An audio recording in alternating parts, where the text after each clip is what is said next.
Assalamualaikum warahmatullahi wabarakatuh.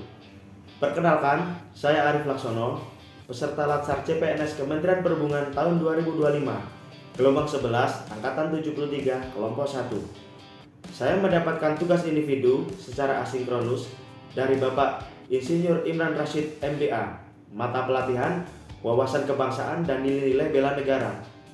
Tugas yang pertama, saya akan memberikan penilaian berdasarkan wawasan kebangsaan kepada bangsa Indonesia secara utuh terhadap kelemahan, kelebihan, potensi, dan permasalahan. Kemudian tugas yang kedua, saya akan menunjukkan nilai-nilai bela negara terhadap 3 tokoh inspiratif masa kini. Berikut ulasannya. Profesor Muladi, Gubernur Lemhanas Republik Indonesia menyampaikan bahwa wawasan kebangsaan adalah cara pandang bangsa Indonesia mengenai diri dan lingkungannya, mengutamakan kesatuan dan persatuan wilayah dalam penyelenggaraan kehidupan bermasyarakat, berbangsa dan bernegara.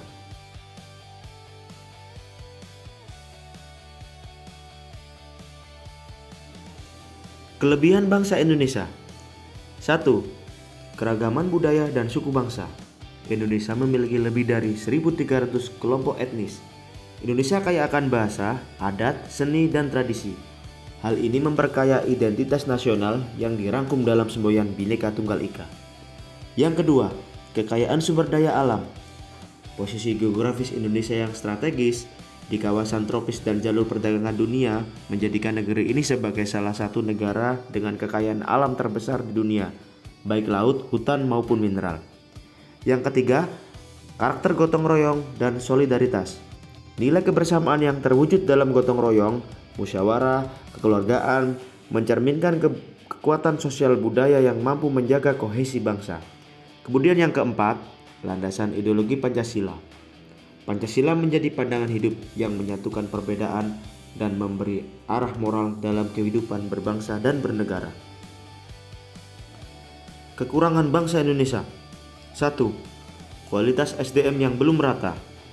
Tingkat pendidikan dan literasi masih rendah di beberapa wilayah, sehingga berdampak kepada kesenjangan sosial ekonomi.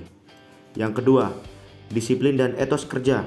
Sebagian masyarakat masih lemah dalam hal disiplin, budaya tepat waktu, dan kesadaran hukum. Yang ketiga, korupsi dan penyalahgunaan kewenangan.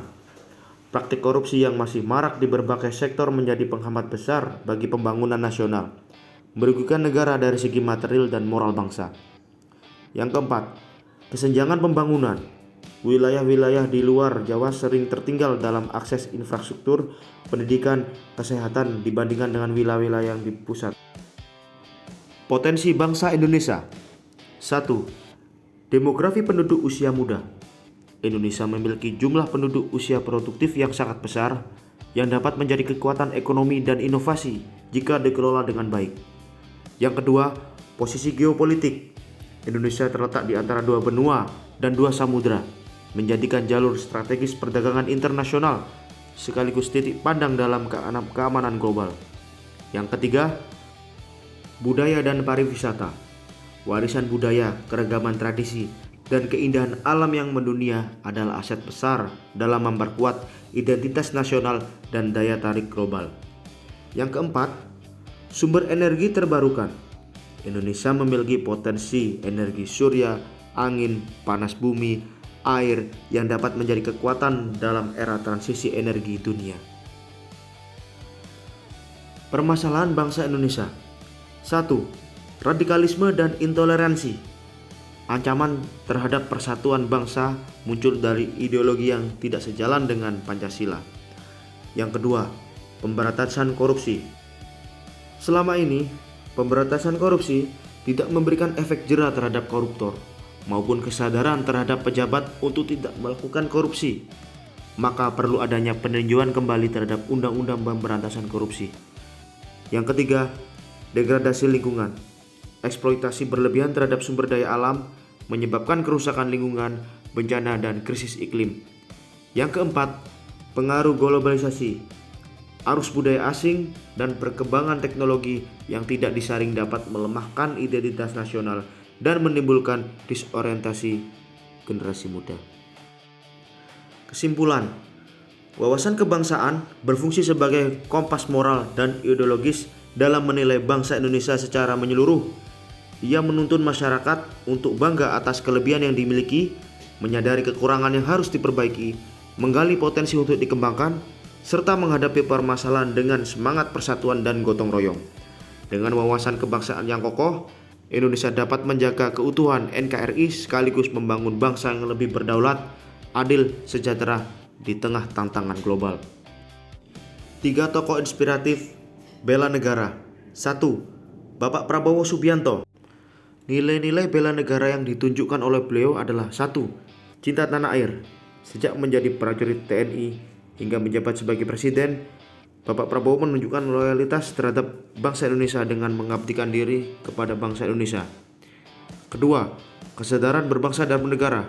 Bapak Prabowo aktif memperjuangkan kepentingan nasional baik di bidang pertahanan maupun diplomasi militer. Saat menjabat Menteri Pertahanan, ia berupaya memperkuat industri pertahanan dalam negeri agar tidak tergantung penuh pada negara lain. Yang ketiga, setia pada Pancasila sebagai ideologi negara.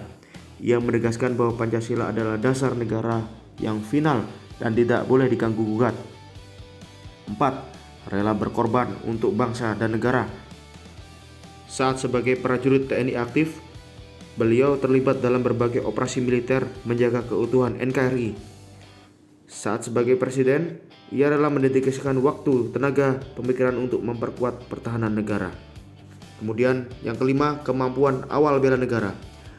Bapak Prabowo menekankan pentingnya pendidikan bela negara bagi generasi muda. Beliau menginisiasi program pelatihan bela negara di bawah Kementerian Pertahanan untuk menanamkan disiplin, semangat nasionalisme, dan kesiapsiagaan kepada masyarakat sipil. Kemudian, mantan Presiden Bapak Joko Widodo. Nilai bela negara yang dapat beliau tunjukkan yang pertama adalah cinta tanah air. Beliau menunjukkan kecintaan tanah airnya terhadap bangsa Indonesia, yaitu dengan fokus membangun infrastruktur dari Sabang sampai Merauke agar pembangunan tidak hanya terfokus di Pulau Jawa. Kemudian dengan upaya mendorong program pembangunan Indonesia dari pinggiran, mencerminkan rasa cinta tanah air yang tidak terbatas dari pusat kota saja, tetapi juga daerah terpencil dan perbatasan. Kemudian yang kedua, kesadaran berbangsa dan bernegara. Ia selalu menekankan pentingnya persatuan nasional di tengah perbedaan suku, agama, dan budaya. Dalam berbagai kesempatan, beliau mengingatkan agar masyarakat tidak terpecah dari isu sara maupun politik praktis. Yang ketiga, setia pada Pancasila sebagai ideologi negara. Beliau konsisten menegaskan bahwa Pancasila adalah dasar negara yang final. Ia mendirikan Badan Pembinaan Ideologi Pancasila atau BPIP untuk memperkuat pemahaman ideologi bangsa di kalangan masyarakat, khususnya generasi muda. Kemudian rela berkorban.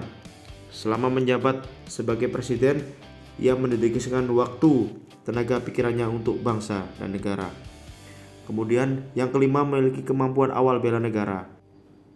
Beliau mendorong kemandirian bangsa melalui program ketahanan pangan, energi, dan industrialisasi. Program Nawacita dan pembangunan jangka panjang diarahkan untuk memperkuat daya saing Indonesia agar tidak bergantung penuh pada bangsa lain. Kemudian tokoh yang ketiga adalah mantan Presiden Bapak Susilo Bambang Yudhoyono. Nilai bela negara yang dapat beliau tunjukkan adalah 1. Cinta tanah air. Saat menjadi TNI aktif, beliau terlibat dalam berbagai operasi militer untuk menjaga kedaulatan Indonesia. Saat menjabat sebagai presiden, beliau juga membangun banyak infrastruktur dasar, meningkatkan kesejahteraan masyarakat, dan menjaga stabilitas ekonomi sebagai wujud cintanya pada bangsa. Yang kedua, kesadaran berbangsa dan bernegara. Beliau menekankan pentingnya menjaga persatuan dan keutuhan NKRI, khususnya pada masa transisi demokrasi pasca reformasi yang penuh tantangan. Beliau dikenal sebagai pemimpin yang mengedepankan dialog, musyawarah, dan solusi perdamaian menyelesaikan konflik sosial di dalam negeri. Yang ketiga adalah setia pada Pancasila sebagai ideologi negara. Beliau menegaskan bahwa Pancasila adalah dasar negara yang final dan menjadi pedoman dalam kehidupan berbangsa. Kebijakannya dalam memperkuat demokrasi juga diarahkan agar tetap selaras dengan nilai-nilai Pancasila. Yang keempat adalah rela berkorban untuk bangsa dan negara. Sebagai prajurit aktif, beliau rela ditempatkan di berbagai medan tugas yang penuh resiko. Saat menjabat sebagai presiden, beliau mengabdikan waktu, tenaga, pikirannya untuk membawa Indonesia pada kondisi yang lebih stabil, baik politik, ekonomi maupun keamanan. Yang kelima, memiliki kemampuan awal bela negara. Latar belakang pendidikan beliau di militer menjadikan beliau sosok yang memiliki kemampuan dasar bela negara secara profesional.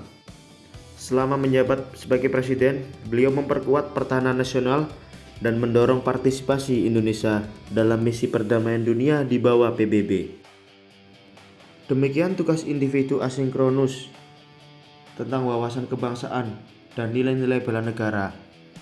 Untuk selanjutnya mohon arahan dan bimbingan, dan saya ucapkan terima kasih.